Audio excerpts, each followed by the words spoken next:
decreto legislativo. La tercera cosa es otra cosa que es la declaración. Ahora bien, el punto que estábamos conversando sobre si esto tiene que hacerse con una mayoría calificada del 60% o si puede hacerse con una mayoría de 47 votos. A mí me parece que la ley efectivamente no distingue ni establece una mayoría calificada y ahí se aplica ese principio.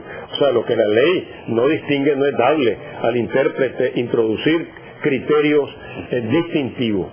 Eso por un lado. Simplemente el artículo 138, inciso 2, dice: es facultad de la Asamblea Nacional, 2, la interpretación auténtica de la ley. Y ahí, como se ha dicho, va incluido la ley constitucional, la constitución política, las leyes de rango constitucional, las leyes ordinarias, los decretos, todo entra dentro de esa configuración que establece.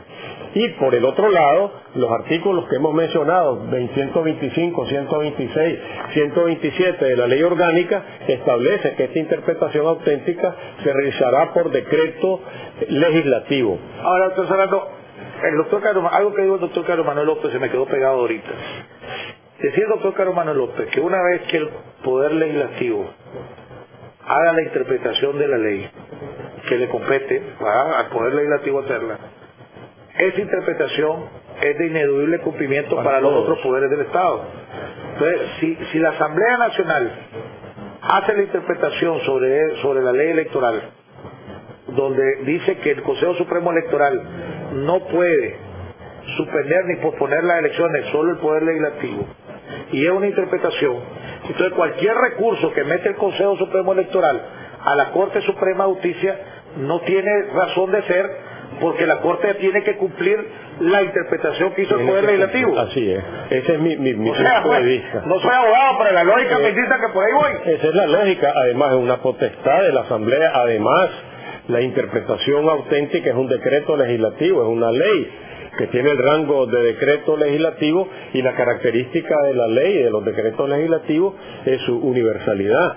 Y en este caso específico se establece que es obligatorio urbi et orbi, es decir, erga omnes, para todo el mundo.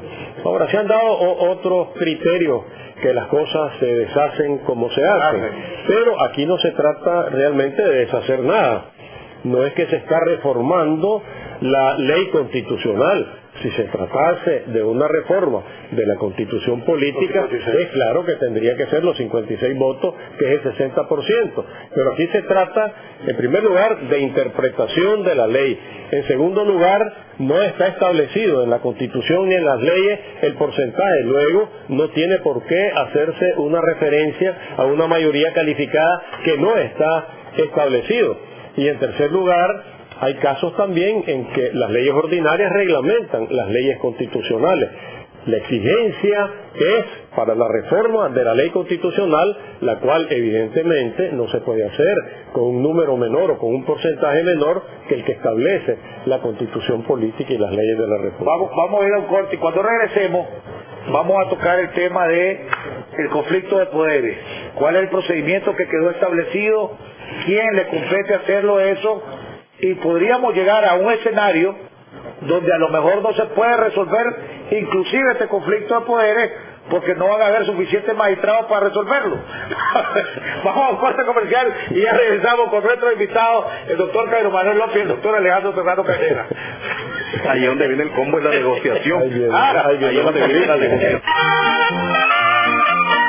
Bueno, gente, estamos de regreso en la recta final de nuestro programa. Veamos, en este país que todo es posible y pareciera una telenovela, ¿verdad? Otra jugada que se habla es de que, bueno, este decreto va a ser aprobado esta semana, ya va a ser publicado en mayo. El Consejo Supremo Electoral, el magistrado Roberto Rivas, que es el único que puede meter recursos de conflicto de poderes, va a tener hasta la primera semana de junio para meter el recurso de conflictos de poderes. En junio ya se le venció el periodo a 5 magistrados de la Corte Suprema de Justicia. Eso quiere decir que la Corte queda con 11.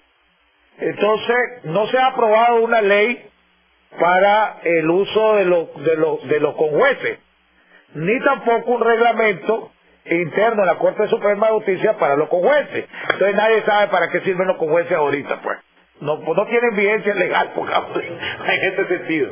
Entonces, la pregunta, para aprovechar el tiempo, los conflictos de entre poderes, de acuerdo a la ley que se aprobó hace poco para eliminarlo del control previo, es que le daban 30 días para pronunciarse. Después de 30 días se le empezaba a descontar el salario a los magistrados que no hicieran quórum o que no resolvieran el asunto. Pero vamos a llegar a un momento dado, si se mantiene este conflicto, en que no va a haber magistrados para resolver el problema, porque para Corte Plena se necesitan 12 magistrados y no van a haber 12 magistrados, solo van a haber 11. ¿Cómo ven el asunto? Pues, doctor Serrano, también comenté por usted, y yo me acuerdo, como el presidente de la Asamblea, va a haber, en la Corte Suprema, perdón, va a haber una Corte sin magistrados. Ahí hay varias cosas, y yo tengo mi criterio que no coincide pues con el de la Corte. Corte Plena, eso se ha establecido por disposición interna de la Corte, que es 12, 11, 9, pueden establecer o han establecido el número que ellos consideran que formula la composición de la Corte Plena. Pero la Constitución Política, y esta es ya mi interpretación, en donde me separo de lo que la Corte dice, establece que la Corte Suprema de Justicia estará integrada por 16 magistrados. O sea que mi punto de vista es que si no hay 16 magistrados, no hay corte.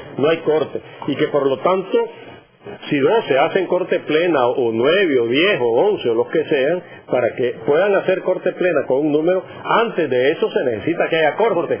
Y la Corte, de acuerdo a la disposición constitucional, debe estar completa con sus 16 magistrados. De tal forma que no habría Corte Plena, que además Corte Plena deberían ser los 16 magistrados, pero estoy respetando los criterios interpretativos de la propia Corte. Para que haya Corte Plena, que la Corte la ha interpretado plena como parcial, con un número X, en este caso 12 o los que sean, se requiere, para que ese número funcione, que antes de eso el órgano dentro del cual tenga los 16 magistrados, que es lo que establece la Constitución.